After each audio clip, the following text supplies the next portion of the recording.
सोलापूर जिल्ह्यातील बार्शी तालुक्यामध्ये गेल्या 10 ते 15 दिवसांपासून मुसळधार पाऊस झालेला आहे। मी आता पांगरीमध्ये आहे आणि या पांगरीमध्ये जर आपण पाहिली अवस्था अक्षरशः माझा पाय जो आहे तो पिंडरीपर्यंत या चिखलामध्ये जातोय। त्याचं कारण एकच आहे की हा मुसळधार पाऊस गेल्या महिनाभरापासून पडतोय आणि जर आपण अवस्था पाहिली ही कांद्याची रोपं आहेत, सगळी कांद्याची लागण केलेली आहे। मात्र ही कांद्याची आता संपूर्ण शेती जी आहे किंवा हे सगळं कांद्याचं पीक जे आहे ते आता पूर्णतः चिखलामध्ये रूपांतरित झाल्याचं आपल्याला चित्र पाहायला मिळते।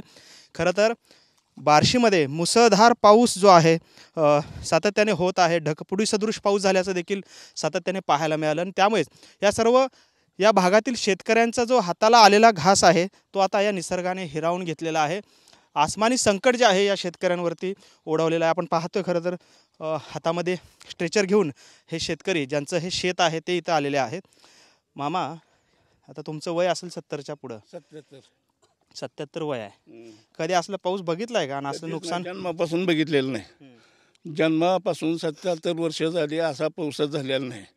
4-4, 5-5 तास, 6-6 तास, 11 तास पाऊस पडलेला आहे।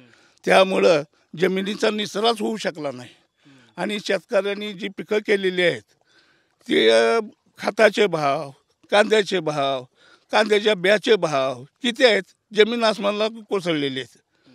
आणि हे नुकसान जर आता तोंडाला आलं ह्याचा काय उपयोग आहे? ह्या नुकसानीचं काय करायचं? शेतकऱ्यांनी पुढची शेती कशी करायची हे मोठं संकटच आहे। आता जरी तात्पुरती मदत मिळाली, अगर काय मिळाली त्याचा काही उपयोग आहे का? भरघोस मदत मिळाली पाहिजे। पंजाबला जसं सरकारनं 50% मदत दिली, 50,000 रुपयांची एकरी मदत दिली, काय अपेक्षा आहे तुमची? 50,000 रुपये मदत मिळायला पाहिजे एकरी। कारण ही अवस्था शेतकऱ्याची अशी असताना पुढची मशागत करायला सुद्धा पैसे पुरणार नाहीत। ही पीक तर वायाच गेलं आणि हे पीक वाया जाऊन पुढची मशागत करावं लागते। हे पीक काढायला मजुरालाच किती पैसे जाते ह्याचा अंदाज नाही। पण मग हे गणित कसं आहे तुमचं? ह्या कांद्याचं गणित विशेषतः कसं आहे? एकरी किती खर्च उत्पादन येतो तुम्हाला आणि काय काय त्याच्यामध्ये समाविष्ट असतं? आता बी घ्यायचं म्हणलं तर 2,500-3 हजाराला बॅग मिळते किलो आणि ही बॅग टाकल्यानंतर रोप लावणीला एकरी 16,000 ते 17,000 रुपये खर्च येतो। खताचा खर्च वेगळाच, ब्याचा खर्च वेगळाच, काढणीचा खर्च वेगळाच, बांधणीचा खर्च वेगळाच, म्हणजे बारदाण्याचा खर्च वेगळाच आणि पाठवण्याचा खर्च वेगळाच। जवळजवळ 70-80 हजार एकराला खर्च येतो आणि 70-80 हजार खर्च येऊन हातात काय येणार आहे आता सध्या? ही अवस्था आहे शेतकऱ्याची। जरी पीक चांगलं आलं तर कांद्याचा भाव 7 आणि 8 रुपये, ह्याच्या पलीकडे काय आहे? आता सध्याची जुन्या कांद्याची सुद्धा किंमत 800 ते 1000 रुपये किंमत आहे।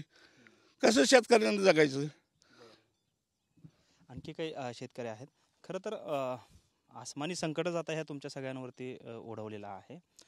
काय गणित आहे ह्या सगळ्या तुमच्या पिकांचं? समजा विशेषतः कांदा आहे, आता आपण कांद्याच्या शेतात आहे, काय गणित आहे आणि सरकारकडून जी काही मदत आत्तापर्यंत मिळत आलेली आहे ती कितपत तुम्हाला उपयोगी पडते किंवा ती उपयोगाची आहे का?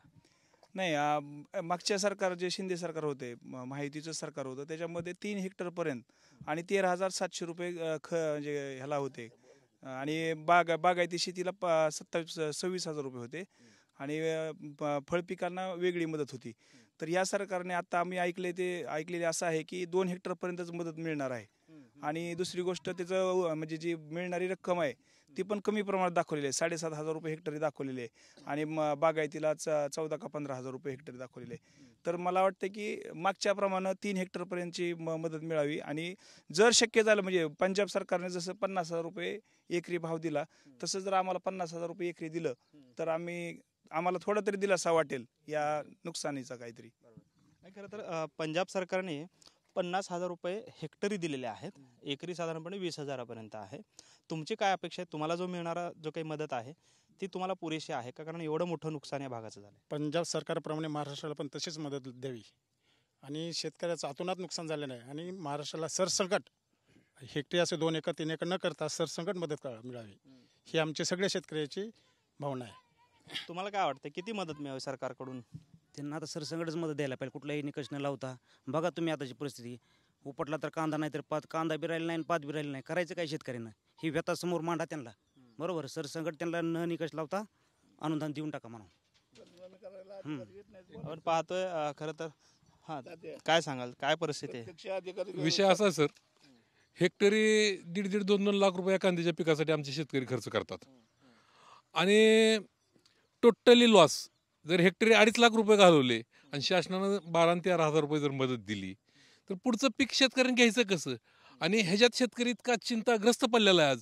आणि पुढच्या काळामध्ये जर शेतकऱ्यांना शासनानं भरघोस मदत नाही दिली, पंजाब सरकारनं जशी 50,000 रुपये मदत दिली त्या पद्धतीनं जर महाराष्ट्रात मदत नाही दिली तर शेतकऱ्याचं आत्महत्येचं प्रमाण इतकं वाढेल साहेब की कल्पना करून इतकं आत्महत्येचं प्रमाण वाढेल. कारण का की होती तेवढी पुंजी त्या शेतकऱ्यांना लावलेली आहे आणि ती पूर्ण टोटल पाण्यात गेलेली आहे. तर भविष्यात उत्पन्न जर नसेल तर पुढे शेती करणार कशावर? आणि ह्यांच्या 13-12 हजारावर शेती होऊ शकत नाही आणि शेतीचा खर्च इतका भयान आहे की तुलनाच करू शकत नाही कोण. आज कंडिशन अशी झालेली आहे तर एकंदरीत शासनानं मायबापाने विचार करावा आणि हेक्टरी 50,000ची मदत ह्या शेतकऱ्याला द्यावी अशी एक अपेक्षा सरकारला आणि सर्व अटी शिथिल कराव्या.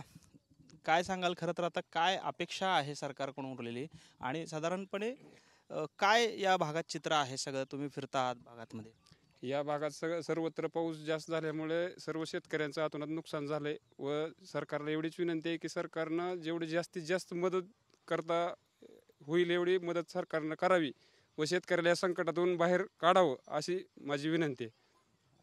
आपण पाहतोय खरं तर हे कांद्याचं क्षेत्र आहे आणि या क्षेत्रामध्ये आता नडगी एवढं पाय जे आहे ते चिखलामध्ये जातात. त्यामुळे आता जो काही कांदा होता जे काही या भागातली अनेक पिकं ज्या आहेत, तूर, मूग, उडीद, सोयाबीन, ही सर्व पिकं जी आहेत त्याची अवस्था जी आहे ती अशाच पद्धतीची झालेली आहे. त्यामुळे शेतकरी जो आहे तो आता सरकारकडे डोळे लावून बसलेला आहे आणि हेक्टरी 50,000 रुपये मदत पंजाब सरकारने ज्या धर्तीवर दिली त्याच धर्तीवर महाराष्ट्र सरकारने द्यावी अशी अपेक्षा हा शेतकरी व्यक्त करताना आपल्याला पाहायला मिळतोय.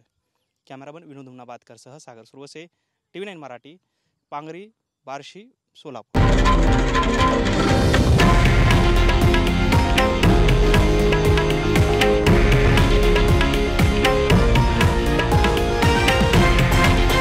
हे आहे देशातील नंबर 1 न्यूज नेटवर्क आणि आपण पाहत आहात TV9 मराठी, एकमेव.